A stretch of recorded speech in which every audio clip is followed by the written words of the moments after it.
सर्वांना या recipe channel मध्ये खूप सारं स्वागत करते। बरं कधी कधी काय होतं आपल्याला हेवी खायचं नसतं, नाश्त्याला मूड पण मारायचं नसतो, पण चटपटीत पण हवं असतं। तर यालाच मी पर्याय घेऊन आलाय। तुमचा मूड पण राहील, तुमचं चव पण राहील आणि तुम्हाला हेवी पण वाटणार नाही। तर चला आज आपण करतोय दडपे पोहे। अगदी साधे सोपे पटकन होतात। तर चला सुरू करूया। तर आपण दडपे पोहे करतोय। दडपे पोहे करण्यासाठी इथे मी पोहे घेतलेत। हे अजून मी धुतलेले नाहीयेत। आता मी हे पोहे स्वच्छ धुवून घेणार आहे। व्यवस्थित चाळून वगैरे घ्यायचे, कचरा वगैरे सगळं काढायचा आणि स्वच्छ धुवून घ्यायचे। तर चला मी स्वच्छ धुवून घेते आता ह्या पोह्यांना। मी ताट घेतलंय पोहे करण्यासाठी। आता इथे मी शक्यतो मोठं घ्यायचं जेणेकरून मिक्स करता आलं पाहिजे तुम्हाला सगळ्या गोष्टी। याच्यासाठी पोह्यांपेक्षा मोठं ताट घ्यायचं। तर इथं मी पोहे हे व्यवस्थित धुवून घेतलेत आणि तुम्ही धुतल्यानंतर बघितलं का अगदी मोकळे मोकळे आहेत, म्हणजे असं गिचका नाही झालेला पोह्यांचा। असे पोहे व्यवस्थित धुवून घ्यायचे। तर इथे मी पोहे हे सगळे साईडला काढून घेते आता। तर पहा एक दाना सेपरेट आहे त्याचा। अजिबात असं मी गिचका केला नाहीये पोह्यांचा। असे पोहे शक्यतो असावेत। थोडंसं नाही झालं तर ठीक आहे, पण शक्यतो असे असावे। खूप भारी वाटतात हे असं मोकळे मोकळे पोहे। तर आता त्याच्यानंतर मी याच्यात घालणार आहे कांदा बारीक चिरलेला, त्यानंतर साखर। इथे माझ्याकडे साखर आहे 1 ते 2 चमचे, 1 चमचा इनफ होतो। साखर टाकल्यानंतर मी त्यात चवीनुसार मीठ टाकतेय। त्याच्यानंतर आता हे मिक्स करून घ्यायचं थोडंसं खालीवर या पद्धतीने, जेणेकरून मीठ एका जागी लागणार नाही। मीठ टाकल्यानंतर व्यवस्थित हे मिक्स करून घेतलं। आता माझ्याकडे इथं 1 चमचा लिंबाचा रस आहे, तो ऍड करते मी याच्यात। त्याच्यानंतर माझ्याकडे इथं कोथिंबीर आहे, ती ऍड करते।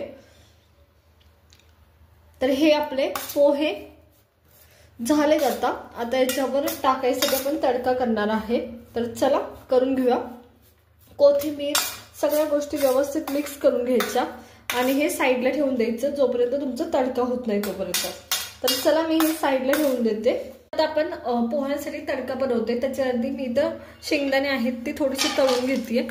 तुम्ही तडक्यात सुद्धा शेंगदाणे तसेच ठेवले तरी चालतात, पण मी साईडला काढून घेणार आहे। तर चला शेंगदाणे व्यवस्थित तळून घेऊया आधी। अगदी मिनिटभरात हे शेंगदाणे माझे व्यवस्थित तळून झालेत। तर चला साईडला काढून घेते। व्यवस्थित फुललेत आणि शेंगदाणे तळून व्यवस्थित गरम आहे तोपर्यंत मी याच्यात टाकते जिरी आणि मोहरी। जिरी आणि मोहरी व्यवस्थित तडतडू द्यायची। तर त्याच्यानंतर मी याच्यात टाकणार आहे मिरची। आता एक लक्षात घ्यायचे, कोकणी दडपे पोहे असतात ना त्याच्यात कच्चीच म्हणजे न तळता कच्चीच हिरवी मिरची ऍड केली जाते, जसं कोथिंबीर वगैरे सगळं आपण ऍड केलं। पण मला स्वतःला पर्सनली थोडंसं तिखटपणा आवडतो। नॉर्मली तुम्ही जेव्हा कच्ची मिरची टाकता ना तर ती तुमच्या घासात आली तर तिखट लागते, आणि तेलात टाकता तर तेलाच्या फ्लेवरने ती तिखट लागते। इथे हिरवी मिरची ऍड करते मी जेव्हा तेल व्यवस्थित गरम झाले त्या टायमाला। त्याच्यानंतर मी इथं कढीपत्ता ऍड करते। हवा असलं तर हिंग सुद्धा थोडंसं तुम्ही ऍड करू शकता। आणि हा आपला तडका तयार झाला आहे इथं व्यवस्थित। आपले हे दडपे पोहे आहेत जे आपण सगळं मिक्स करून ठेवलं होतं सगळ्या गोष्टी। त्याच्यात आता मी शेंगदाणे ऍड करते व्यवस्थित। शेंगदाणे पण लगेच मिक्स करून घ्यायचे। आपल्याला आता तडका ऍड करायचे याच्या आधी याच्यात, त्याच्यामुळे शेंगदाणे मी व्यवस्थित मिक्स करून घेतलेत या पद्धतीने। मिक्स केल्यानंतर आपला जो इथे तडका आहे तो गरम आहे तो मी ऍड करते या पद्धतीने। व्यवस्थित ऍड करायचा आणि हा सगळ्या साईडनी व्यवस्थित असा ऍड करून घ्यायचं या पद्धतीने। आणि आता सगळ्यात महत्त्वाची प्रोसेस, याला दडपे पोहे का म्हणतात, जेव्हा तुम्ही तडका ऍड करताय ना त्या टायमाला लगेचच तुम्ही ह्याच्यावर एखादी प्लेट एखादं ताट वगैरे झाकायचे असते, कारण यालाच म्हणतात दडपे पोहे। तुमचा जो फोडणीचा फ्लेवर आहे तो सगळ्या पोह्यांना लागावं हा उद्देश असतो याचा। आणि ही प्रोसेस पटकन करायची असते तडका गरम असतानाच। तर चला आता हे 5 मिनिटं साईडला ठेवूया आणि त्याच्यानंतर आपण काढूया साईडला। तर इथं आता आपला जो तडका आहे तो टाकून ना जवळजवळ 5-10 मिनिटं झालेत आणि या पद्धतीने हे पोहे होतात। तर आता तडका व्यवस्थित बसलेला असतो आणि फ्लेवर पण खूप छान, वास पण खूप छान येत असतो। आता या टायमाला मी माझ्याकडे हे खिसलेलं खोबरं आहे, खवलेलं खोबरं सुद्धा तुम्ही वापरू शकता, ओलं खोबरं आहे ते ऍड करते। आणि आता हे सगळं व्यवस्थित मिक्स करायचं। इव्हन तुम्ही जेव्हा सर्व करणार आहात तेव्हा सुद्धा याच्यात खोबरं ऍड केलं जातं। 1-2 चमचे खोबरं व्यवस्थित मिक्स करायचं आणि खूप छान असे आपले हे दडपे पोहे तयार आहेत। तर चला साईडला काढूया.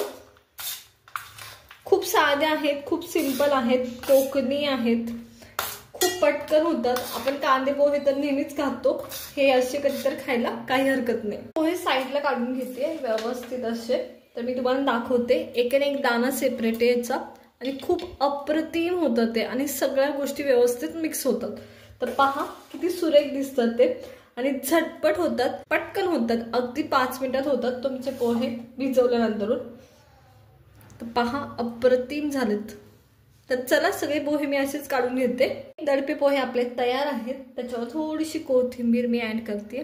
फार अप्रतिम दिसते आणि वास ना आंबट गोड वास ह्याचा एवढा भारी येतोय ना, आपण ह्याला कोणतेही वाफ वगैरे दिली नाही तरी सुद्धा.